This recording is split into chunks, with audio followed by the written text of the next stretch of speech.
नमस्कार दोस्तों, welcome to my YouTube channel Astro Ascendant. आज हम बात करेंगे जातक की दूसरी शादी के बारे में। मैंने 3 वीडियोस पहले बनाए हुए हैं जो शादी रिलेटेड वीडियोस हैं। एक वीडियो मैंने बनाया था जातक के डाइवोर्स के ऊपर, दूसरा वीडियो मैंने बनाया था लव मैरिज के ऊपर, तीसरा बनाया था शादी कौन से संजोगों में नहीं हो पाती या डिले से होती है। आप ये 3 वीडियोस मेरे प्लेलिस्ट में एडेड है, आप उसे अवश्य से चेक कर लें। मेरे जो 3 वीडियोस हैं उसके अंदर मैंने जातक की शादी ना होना, जातक की शादी में डिले होना, जातक का डाइवोर्स होना, जातक का गुप्त संबंध होना और जातक का लव मैरिज होने पर डिटेल में विवरण दिया है। तो जब भी हम शादी के बारे में बात करते हैं दोस्तों, तो शादी के लिए मुख्य जो कारक ग्रह माना गया है वो है शुक्र, और मुख्य स्थान होता है शादी का वो है सप्तम स्थान या सप्तम भाव। तो हम सप्तम भाव से जनरली पहली शादी देखते हैं। दूसरी शादी देखनी हो तो हमें नवम भाव देखना है। जातक का दूसरा शादी होगा या नहीं होगा वो नवम भाव से पता चलता है। इसका लॉजिक ये है कि अगर हम लग्न से तीसरा भाव देखते हैं तो हम हमारे छोटे भाई बहन को देखते हैं। वैसे ही हमारी दूसरी पत्नी या पति सप्तम से तीसरा भाव होता है जो है नवम भाव। तो हम हमारे दूसरे पत्नी या पति को नवम भाव से देखते हैं। तो जैसा मेरे स्क्रीन पे देख पा रहे हैं, हम सप्तम भाव के स्वामी, नवम भाव के स्वामी शुक्र जो शादी का कारक ग्रह है, राहु द्विस्वभाव राशियां जो है कन्या, मिथुन, धनु और मीन, और उनके स्वामी जो है बुध और गुरु। बुध को हम ज्यादा प्राधान्य देते हैं गुरु के कंपैरिजन में दूसरी शादी के लिए। मैं आपको 8 रूल्स बताऊंगा, आपको ये 8 रूल्स ध्यान में रखने हैं। ये 8 रूल्स के ऊपर आप डिसीजन ले पाओगे कि जातक का दूसरा शादी होगा या नहीं होगा। एडवांस में हम बात करेंगे कि जातक का दूसरा शादी क्यों हो रहा है। क्या जातक का पहला शादी से उसका वाइफ एक्सपायर या हस्बैंड एक्सपायर हो गया है इसलिए दूसरा शादी हो रहा है। क्या जातक का गुप्त संबंध है और वो भाग के दूसरी शादी कर रहा है। क्या जातक का कोई अन्य कारण सर दूसरा शादी हो रहा है। तो ये भी कारण हम पता कर सकते हैं। रूल नंबर 1 ये है कि सबसे पहले हमें ये देखना होता है कि जातक द्विस्वभाव का है या नहीं है। द्विस्वभाव मैं ऊपर समझाया, मैंने पहले समझाया कि कन्या, मिथुन, धनु और मीन द्विस्वभाव राशियां है। तो जब जातक द्विस्वभाव राशि का होता है तो उसका ड्यूअल मैरिज 2 शादी या 3 शादी होने के चांसेस बढ़ जाते हैं। मेरे स्क्रीन पे आप 2 अलग अलग कुंडलियां देख पा रहे हैं। ये एक मेष लग्न की कुंडली है। यहाँ सप्तम भाव में तुला राशि है। तुला राशि का स्वामी होता है शुक्र। तो सबसे पहले आपको ये चेक करना है कि सप्तम भाव में मिथुन, कन्या, धनु, मीन राशि आती है या नहीं आती है। यानी कि सप्तम भाव में द्विस्वभाव राशि आती है या नहीं आती है।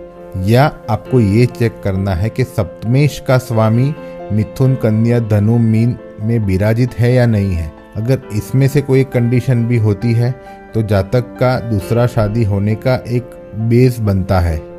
दूसरा रूल कुछ इस हिसाब से है कि सप्तम भाव के स्वामी का संबंध बुध के साथ है या नहीं है। सप्तम भाव का स्वामी है शुक्र जो उसकी राशि में स्थित है जो है ऋषभ। ऋषभ राशि में बुध भी विराजित है। तो यहाँ पर एक बेस बनता है कि जातक का दूसरा शादी होने के चांसेस बनते हैं।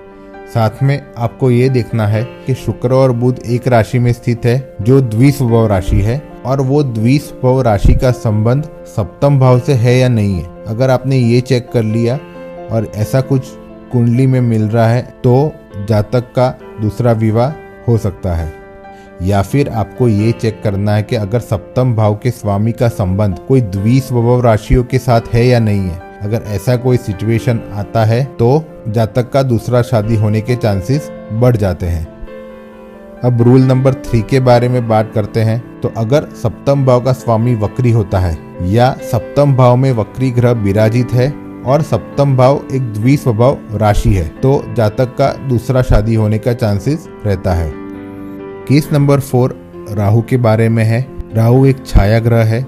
राहु का सिर नहीं होता, जिसका सिर नहीं होता उसका दिमाग भी नहीं होता। ये एक ऐसा ग्रह है जो जातक को लालच, कामना, वैभव, उत्तेजना प्रदान कर सकता है। राहु जातक को एक्स्ट्रा मैरिटल अफेयर्स और गलत रिलेशनशिप में जकड़ सकता है दोस्तों, और इन खराब कर्मों की वजह से जातक को दूसरी शादी करनी पड़ सकती है। तो दोस्तों राहु जहाँ विराजित होता है वहाँ से पंचम और नवम भाव पे दृष्टि करता है। रूल नंबर 4 के अंदर दोस्तों 5 कंडीशंस हैं। तो जो मेरे स्क्रीन पे आप कुंडली देख पा रहे हैं, तो उसके अंदर पहली कंडीशन ऐसी है कि अगर राहु सप्तम स्थान के स्वामी के साथ स्थित है, या दूसरी कंडीशन है कि अगर राहु सप्तम स्थान के स्वामी को देख रहा है, तीसरी कंडीशन ये है कि राहु अगर सप्तम स्थान को देख रहा है, चौथी कंडीशन ऐसी है कि अगर राहु सप्तम स्थान में सप्तमेश के साथ स्थित होता है, और पांचवी कंडीशन है कि अगर राहु अष्टम स्थान को देख रहा है और अष्टम स्थान में सप्तमेश मौजूद है, तो जातक नया गुप्त प्रेम संबंध बनाकर दूसरी शादी करेगा। रूल नंबर 6 के बारे में बात करेंगे। दोस्तों मैंने पहले बताया था कि हम नवम भाव से दूसरी शादी देख पाते हैं।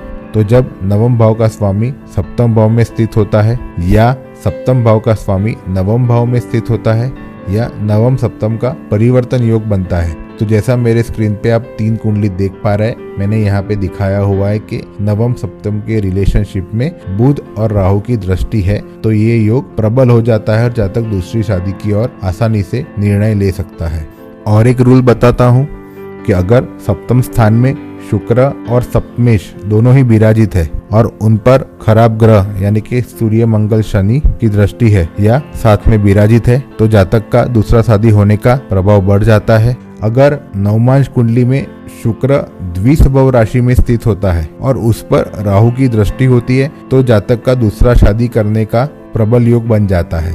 दोस्तों अब मैं जो रूल बताने वाला हूँ वो दारा कारक ग्रह के बारे में है। दारा कारक ग्रह वो होता है जिसका डिग्री आपकी कुंडली में सबसे कम है।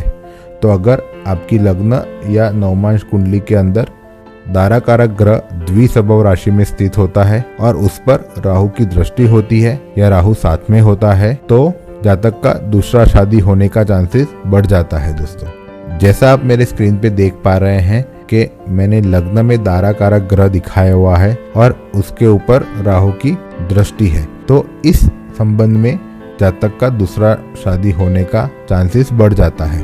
और आखिरी रूल कुछ इस हिसाब से दोस्तों कि अगर नवमांश कुंडली में शुक्र नीच का होकर कन्या राशि में बैठा है, या मंगल नीच का होकर कर्क राशि में बैठा है, या शुक्र मंगल पर राहु की दृष्टि या राहु साथ में है, तो जातक का दूसरा शादी होने के चांसेस प्रबल हो जाते हैं। मैं आशा करता हूँ मैंने जो आपको रूल्स बताए आप वो रूल्स सीखकर जो भी आपके पास हॉरोस्कोप आते हैं उसमें एनालिसिस कर आप अच्छे निर्णय ले पाएंगे। अगर आपको मेरा वीडियो अच्छा लगा है तो मेरे चैनल को सब्सक्राइब कर ले और बेल आइकन दबाना ना भूलें, जिससे आपको मेरे नए वीडियोस के बारे में नोटिफिकेशंस मिलते रहेंगे। धन्यवाद।